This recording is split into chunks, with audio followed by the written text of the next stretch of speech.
다음 화제로 넘어가 보면은 야, 이거 사실은 저는 지방선거 3개월 앞두고 통상적으로는 우리가 선거를 많이 관찰해 봤지만은 여야가 맞물린 구도를 가지고 지금 그림을 그려야 되는 상황인데 지금 물론 그 당마다 상황은 너무나 파년이 다르긴 하지만은 민주당 같은 경우에도 당내 이슈가 좀 많은 상황인 것 같고 네. 특히나 이제 검찰 개혁 이슈가 좀 세게 붙어 있는 상황이 돼 있는 것 같은데 어제 이와 관련해 가지고 박찬훈 검찰 개혁 추진단 자문위원장이 보안 수사권 폐지 주장에 반대 의사를 밝히면서 사퇴했거든요. 네. 우리 장윤 선배 어떻게 보셨습니까? 근데 이거 말고도 그 전에 검찰 특위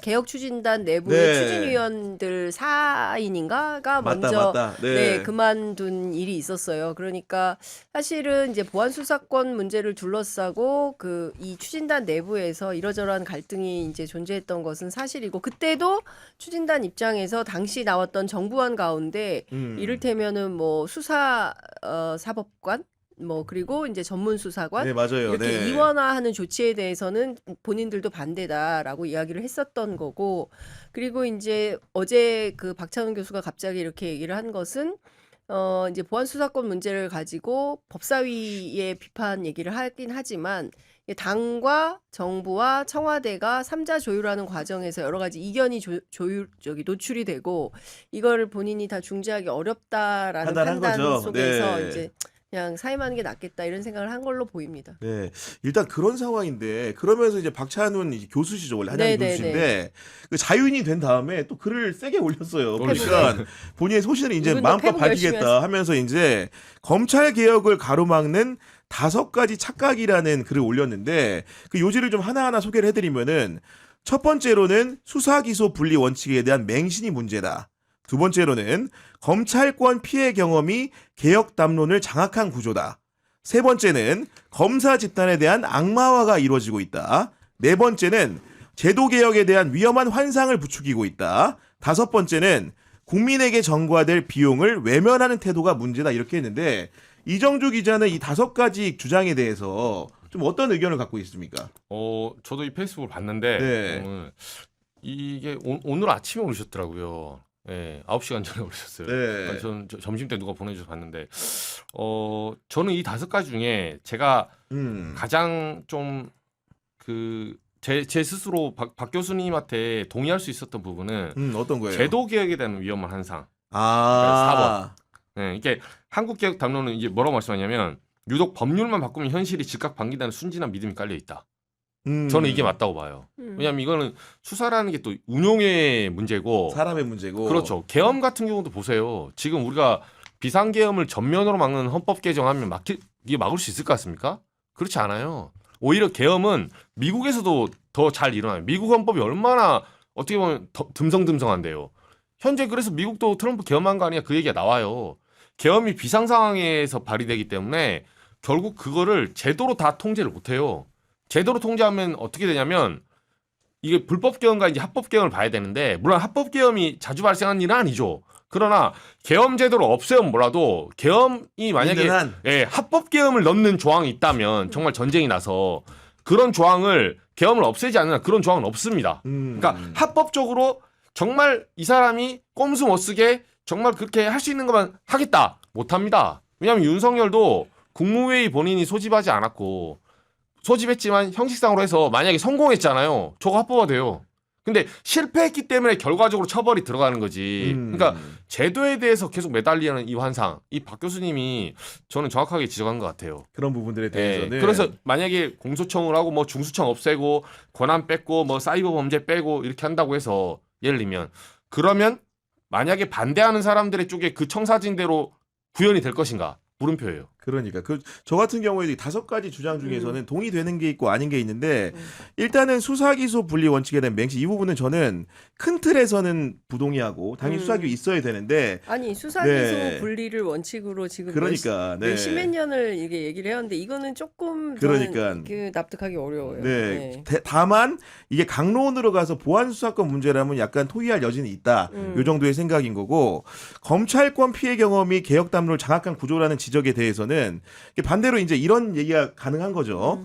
경찰 수사를 받은 사람 이야기를 한번 들어봐라. 그러니까 이런 이제 쉽게 얘기하면은 그런 얘기로 등치가 되기 때문에 이런 부분은 일부 이제 귀담아들을 부분이 있다. 실제로 이제 우리 지금 그 정치권 범여권 안에서 대체로 검찰 개혁 법안을 강성으로 얘기하는 사람의 상당수는 그분들이 어떻게 보면 검찰 권력의 피해자이긴 한데 정치 검찰의 피해자인 건 맞는데 피해자성을 가진 분들이 또 많은 건 사실이거든요. 그렇기 때문에 그런 부분들의 그들의 입장이 약간 과다 대표되는 측면 이런 부분에 대한 경계는 약간 저는 있을 수 있다고 봅니다. 네.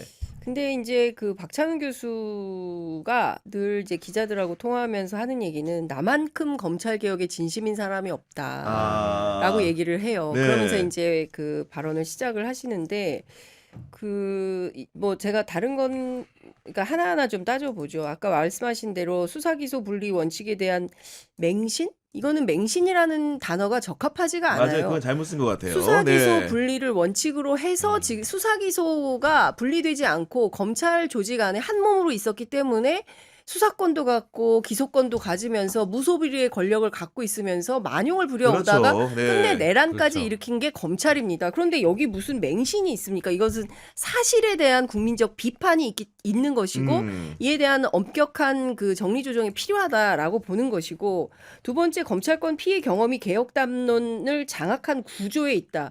저는 이것은 이를테면 최근에 보면 뭐 김어준 씨나 뭐 박은정 의원이나 추미애 의원이나 아니면 누굽니까 김용민 의원이나 이렇게 특정 이제 검찰 개혁을 적극적으로 주장하는 최욱 씨나 뭐 이런 사람들을 이걸 마치 무슨 그 뭐 개혁 담론을 장악한 구조. 그러니까 유튜버들이 나서서 이를테면 매일 연일 이런 방송을 하면서 이게 마치 대세인 것처럼 만들어가는 게 문제다라고 발언을 하시는 걸로 물론 이제 누구야 이 박 교수님께 직접 들어봐서 확인은 해봐야 되겠지만 맥락이 그런 것이라면 저는 대단히 부적절하다.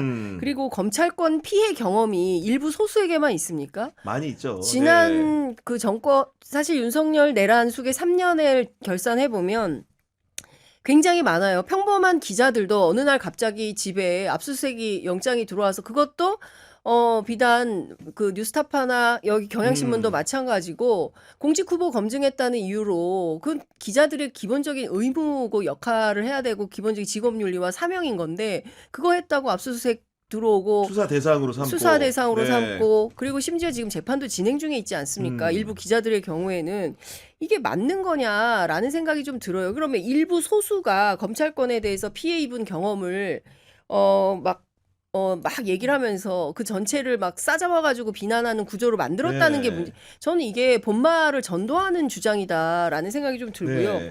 검사 집단에 대한 악마화 저는 이게 제일 황당무계한데 언제 대한민국 국민들이 검사 집단 전체를 악마화를 했습니까? 그거는 약간 성급한 일반화의 오류를 범하고 일반화의 있는 거죠. 오류죠. 네. 그러니까 늘 우리가 얘기했던 것은 성실한 검사들이 있어요. 지금 이 순간도 열심히 수사하고 기소하는 검사들이 있죠. 중요한 것은 일부 검사들이 전체를 꼬리가 몸통을 흔드는 웩도덕 현상으로 대한민국 전체를 좌지우지했기 때문에 그걸 문제 삼는 거예요. 물론 저는 이 교수님께서 대통령께서 그리고 최근에 이제 그 정성호 법무부 장관이 빈대 잡는다고 초과 삼간 뭐 이렇게 비유한 것에 대해서 같이 좀 괴를 같이 하고 있다 이렇게 생각은 좀 되지만 저는 이거는 조금 무용한 주장이다라는 생각이 좀 들고요.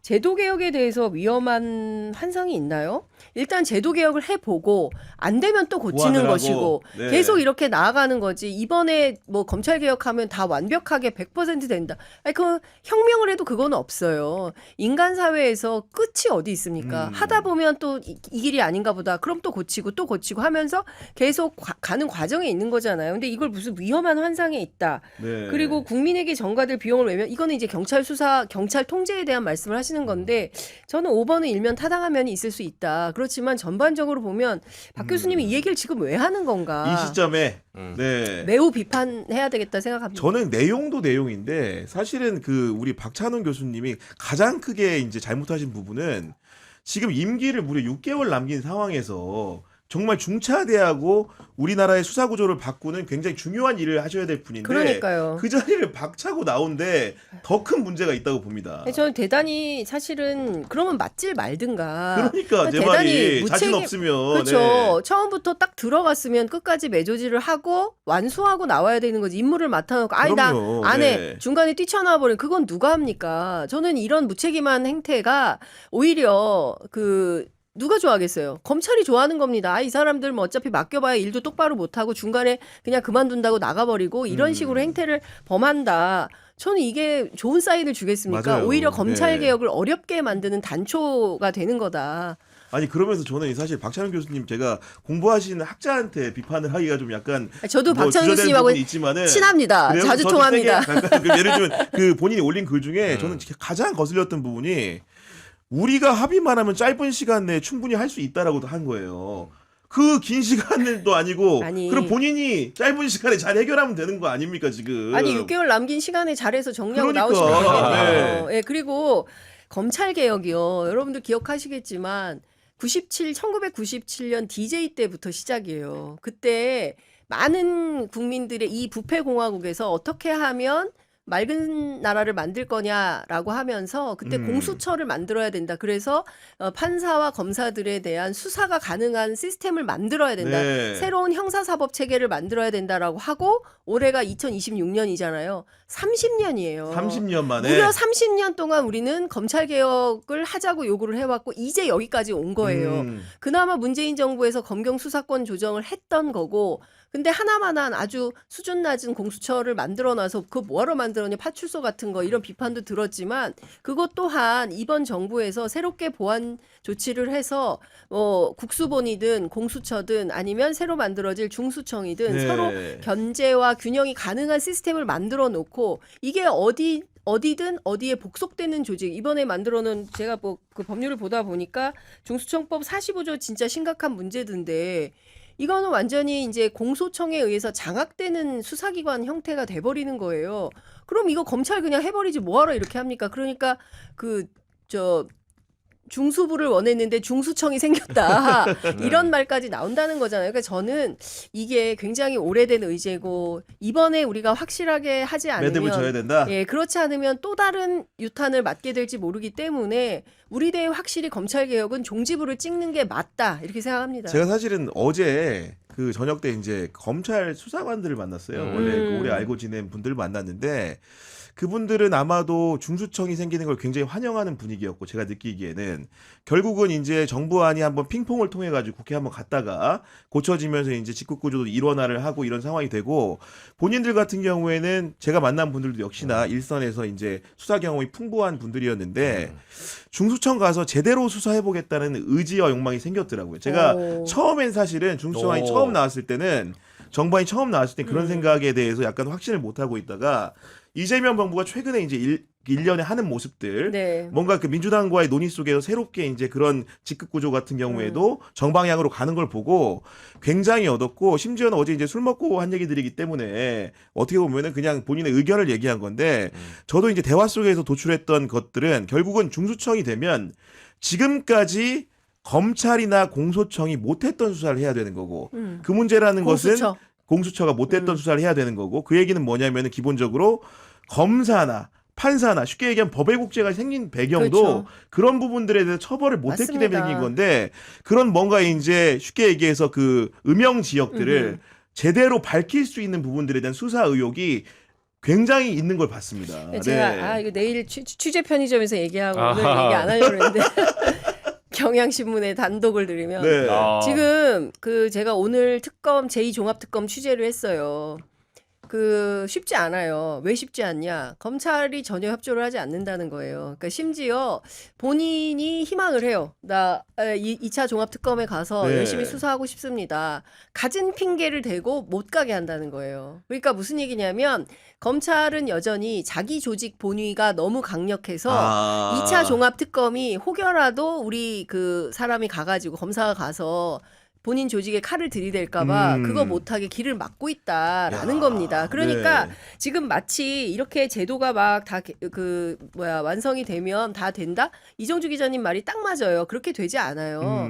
그리고 여전히 또아리를 틀고 또 다른 검찰의 부활을 획책하고 꿈꾸는 세력들이 여전히 검찰 안에 있다. 있는 겁니다. 그러니까 그런 게 수사에 비협조하고 못 가게 하고 발목 잡고 하는 거 아니겠어요?